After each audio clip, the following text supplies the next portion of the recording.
Now this door initially was painted probably with the spray rig because there's no paint marks on here whatsoever, or they could have done a sponge roller, something like that.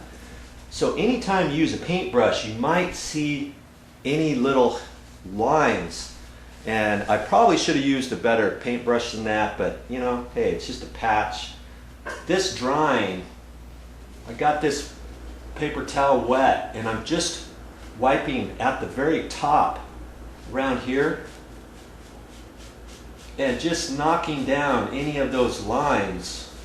You know, over time they'll dry pretty much and blend in, but this kind of helped a little bit.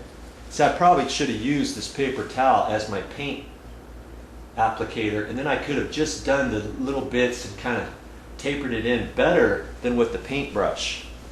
You know, so if you've got a little patch to do, don't increase the patch just because you got to get more paint on there to blend it in with the paintbrush. You know what I mean?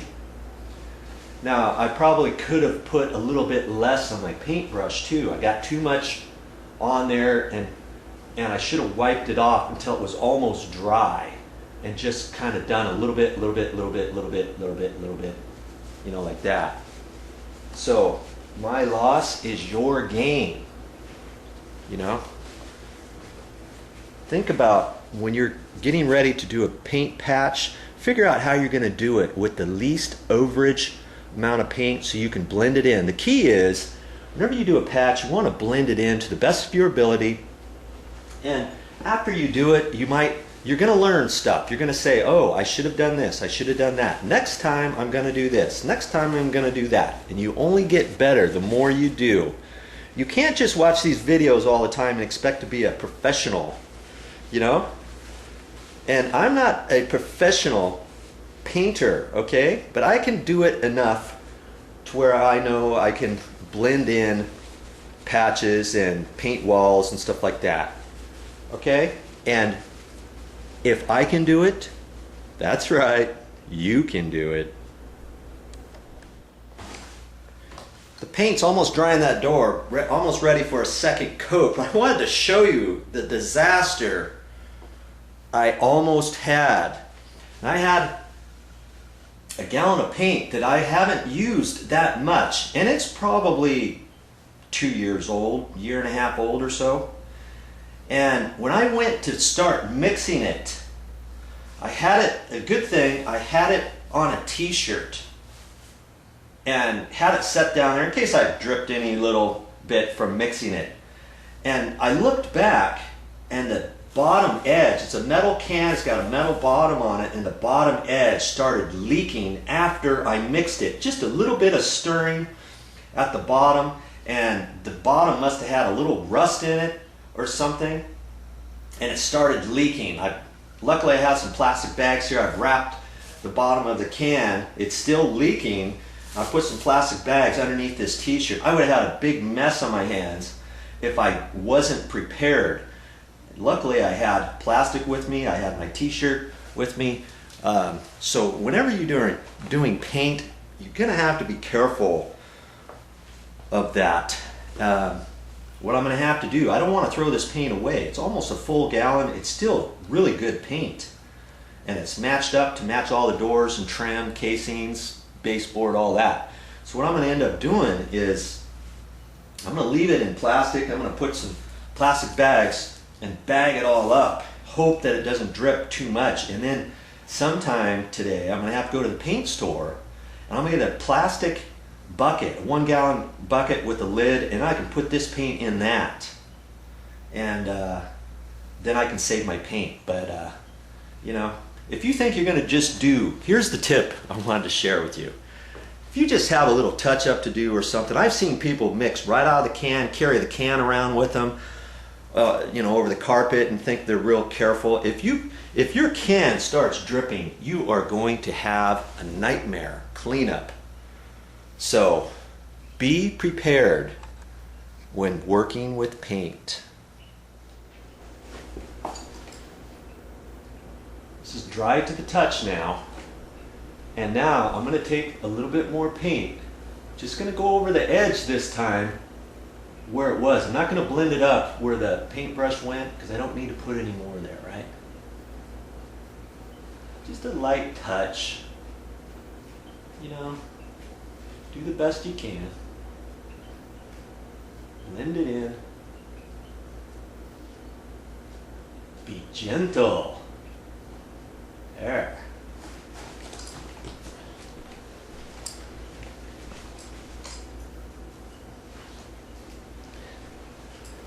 Put a little bit more over here on this edge.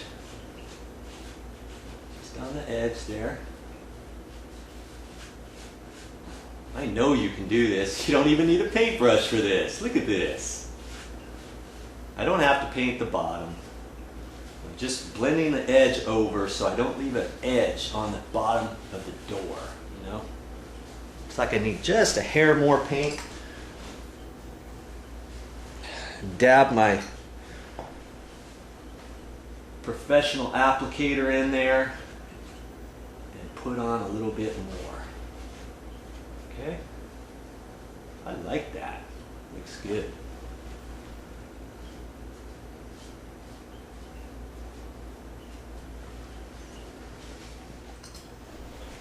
Now what would happen if you needed to paint all the way up to here and you didn't have a paintbrush? You could take your paper towel, run it sideways like that, put a little bit on there, and just use that as a paint pad, so to speak, you know? Like that, and you'll get it close enough. Okay, you may have to blend it in a couple times, put a few different coats on there. But I know you can do it. Hey, when you watch my channel, I hope you know that everything I do, I'm not going to do perfect the very first time. Okay?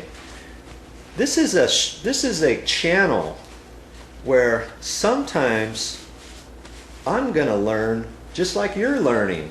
And you'll see the different things that I go through and the different suggestions I give to you so that you can be better at whatever patch you're doing.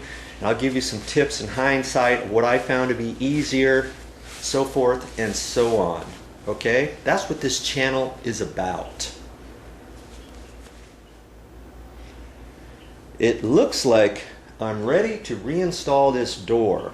So what I want to do is I want to let this paint dry a little bit more.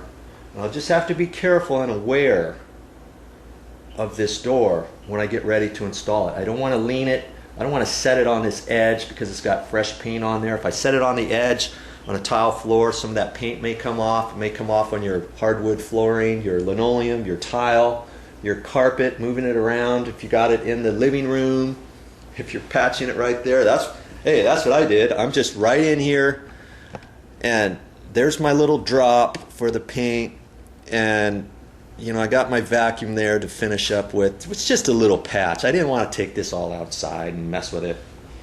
You know, so I'm doing it right here. But just be careful and be aware that you got new paint on there. Even when it dries, oh, you can scuff it up a little bit if you set that door down on the ground. So just kind of be aware of that. When you pick up this door and carry it back into your room, do it all in one go. Don't be leaning it or setting it on the floor or anything.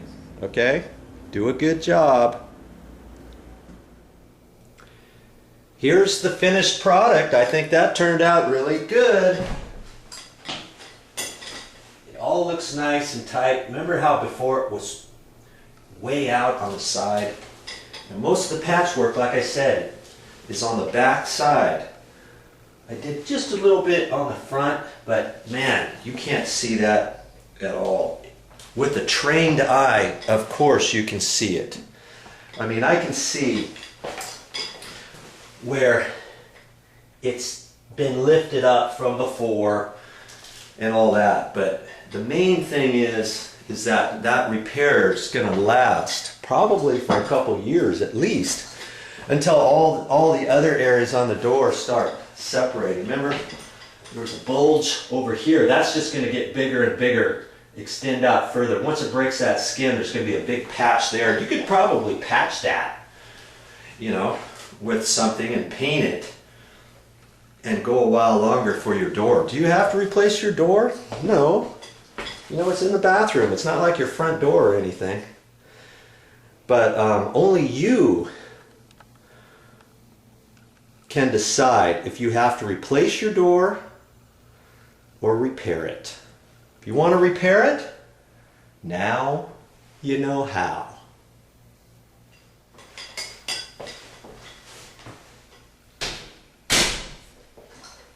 I'd say this job is complete.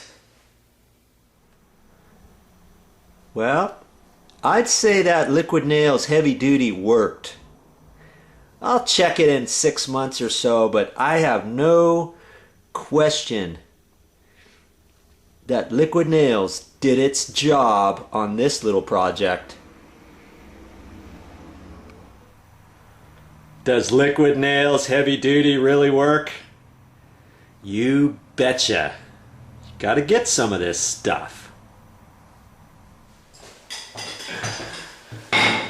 I hope you learned something.